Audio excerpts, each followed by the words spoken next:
শুধুমাত্র যদি political card বলেন, আমার মনে হয় এটা কি বলে একপাক্ষিক কথা হয়।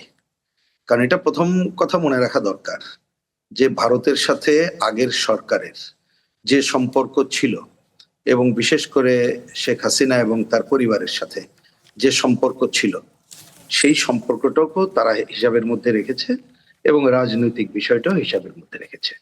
একই সাথে আমার বিবেচনায় যে কি বলে যে শেখ হাসিনা পরবর্তী অন্তর্বর্তীকালীন সরকার, তার যে ক্ষমতার ভারসাম্য এবং এখন যে পরিবেশ পরিস্থিতি হচ্ছে, এই রাজনৈতিক বিবেচনা তার দেশের স্বার্থ বিবেচনা করেও কিন্তু তাকে রাখতে হচ্ছে।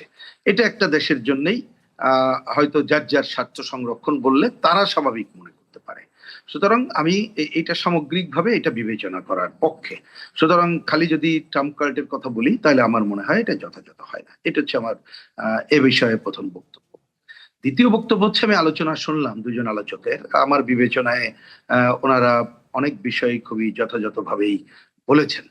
কারণ আমাদের সাথে যদি বলেন, আমি আমাদের বলতে বাংলাদেশ বলি, ভারত বলি, এই যে পার্শ্ববর্তী দেশ এবং পৃথিবীর সব দেশের সাথেই কম বেশি যার যার স্বার্থ সে সংরক্ষণ করবে আমরা জানি, কিন্তু আমরা আমাদের দেশের স্বার্থ সংরক্ষণ করেও কাজটা করতে হবে। এবং ভারত আমার প্রতিবেশী দেশ, তার সাথে আমাদের স্বার্থ সংরক্ষণ করতে হবে।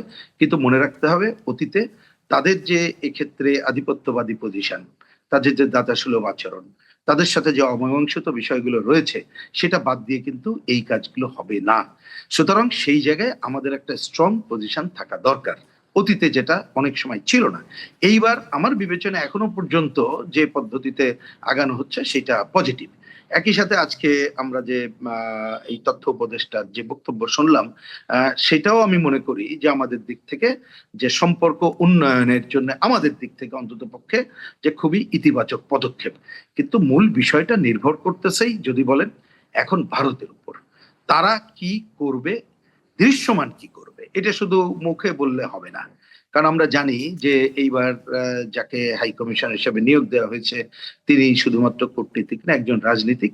তার প্রমাণ কিন্তু আমরা আজকেই পরিষ্কার করে দেখতে পেলাম। গতকালকে বৈঠকের পরে আমাদের দেশের প্রধানমন্ত্রী এবং অন্যরা যা কথা বললো, তিনি ছুটে গেলেন এবং ওইখানে প্রধানমন্ত্রীর সাথে কথা বলে জিনিসটা হয়তোবা দেখি আমরা কোন জায়গায় যাই। তা আমি মনে করি যে আসলে সম্পর্কটা অনেকদিন ধরে একটা স্থির হয়ে আছে।